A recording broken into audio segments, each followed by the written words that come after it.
older and harder and more alone. And one day, you're going to look around and you're going to realize that everybody loves you, but nobody likes you.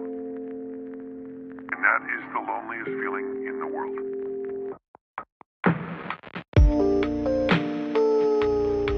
What's up, guys? How's everyone doing? Welcome back to the channel and welcome back to another video. As you can see, we're in the same spot that we filmed last time, and we do have the Challenger again. And I like it over here just because it's kind of out of the way. It's real quiet and it's real chill over here. But today we're going to be doing something that's a little bit different than the usual content that I have here on YouTube. And we are going to be doing a full modification breakdown on the Challenger. So we're going to be talking about all the modifications that I've done so far. And I'm not doing this in so much as like a, hey, check out my build kind of thing. I'm doing it more as kind of like a timestamp, so we can see exactly how the Challenger was going into 2021. So that way, as the year progresses and we do modify the Challenger more and more at the end of the year or plenty of years down the road, we can look back and see exactly how she was at the beginning of the year. So here we go. All right, so I figured that we will go ahead and start off on the biggest surface of the car, and that is the paint.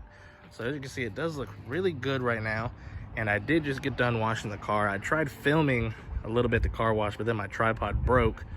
But anyway, so the paint, there is no ceramic coating on the paint right now. That is something that I do want to get done, but unfortunately I do need a pretty good paint correction done on the car first, and then we can ceramic coat it. But as of right now, it is protected with Griot's Garage 3-in-1 ceramic wax, and it is topped up with Adams CS3. So that is what's making the paint look nice and shiny right now. Now moving on to the front of the car, it does look pretty dang stock, and that might be true, but in the headlights we did change out the OEM halogen fog light bulbs for the Oracle Lighting LED headlight conversion kit. So we did change those out, and then we did change out the fog lights as well with the Diode Dynamics LED fog lights, and that made a huge difference on the car, not only for visibility, but just this is a 2019 and it looks really good, but having the yellow bulbs just made it look so dated. So I'm happy that we changed those. All right, moving over here for the side markers, as you can see, they are tinted. I tinted those using the Lux Auto Concepts pre-cut side marker tint kit, and it was really good.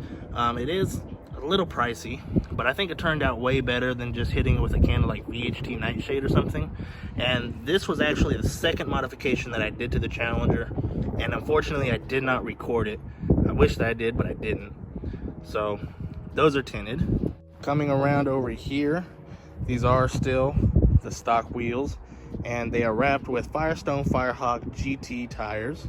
They are 245 45/20s. These are the tires that came on the car from the factory, and they are really good tires. They're all season tires. They have all been replaced, and I replaced them with the same Firestone Firehawk GT tires. And I do plan to get new wheels and tires very soon, but that's all I'm going to say with that. All right, so now moving on to the window tint. So my Challenger is tinted with SunTech ceramic tint. It is really good. It comes with a really good warranty.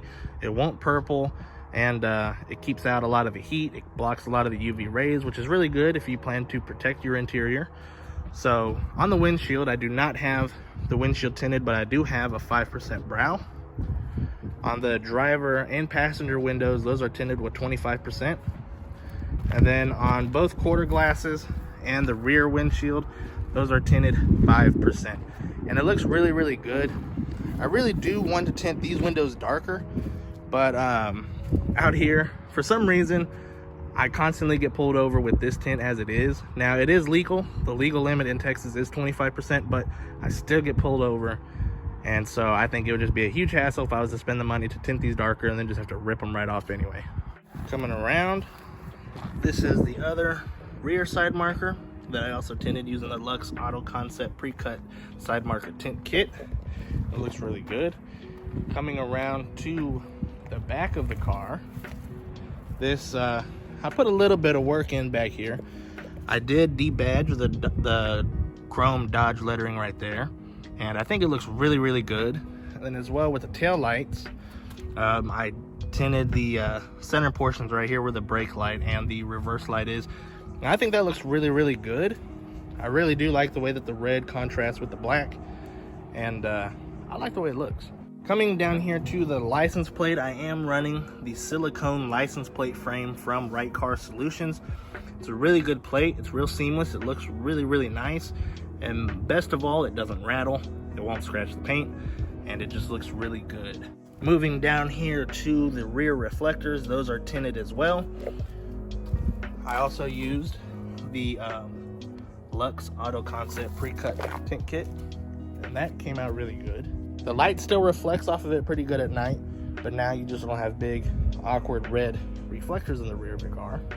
And then coming down here, I don't have any aftermarket exhaust tips. However, I do have some exhaust work done to the car. It is straight pipe from the catalytic converters back.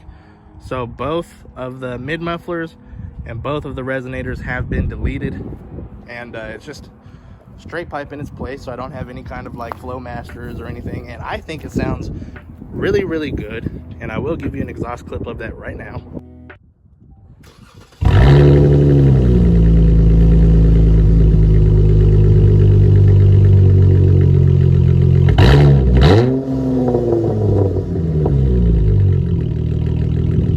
So that is how the exhaust sounds. I think it sounds really, really good.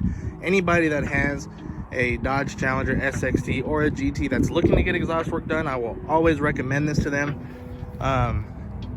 Sure, it has a little bit of drone, and if you're willing to live with that, it is well worth the money. But this is a lot cheaper than having to go buy some performance mufflers or performance resonators to basically get the same sound. So I think it sounds really good for what it is. So now moving under the hood, we do not have any modifications done under the hood yet, but that will change, I promise you. I do have a couple ideas for things that I do want to do under here, but there are no modifications under here yet. And then as far as the interior goes, I don't have any kind of modifications or anything done in there. However, what I do have is I do have this Hyperion snapshot dash cam. Leticia had got that for me a couple years ago, and I really like that thing. As you can kind of see right here, it's real small and compact. You don't have a huge screen, you don't have a bunch of buttons to mess with. It connects to your phone via Wi-Fi, and you can control everything through your phone. The resolution is good, and I really like it. But other than that, I don't have anything done on the interior yet either. All right, you guys, so that was a complete breakdown of all the modifications I have done to my 2019 Dodge Challenger SXT so far. Honestly, it's not a lot, but you know, I've been going through a lot ever since I've had this car, whether it's working at a job where I work 12 hours a day, 7 days a week, so I just didn't have time to do anything, or whether it was just this period of just depression I went through where I didn't have any kind of energy or motivation to do anything, or whether it's my knee injury where I can't even walk. So even though I wanted to do things, I just couldn't. But we are moving past everything, and this year we are going to be doing some really cool modifications to this car, so I cannot wait for that. But I just wanted to do this video just to get a baseline to see how the Challenger looks going into 2021. So I hope you guys enjoyed this video. If you did, be sure to give it a big thumbs up, and also be sure to subscribe for new videos every single week. Leave a comment down below letting me know what kind of modifications you have done to your car, and recommend any kind of modifications you think I should do. And until my next video, take care and be safe. Peace.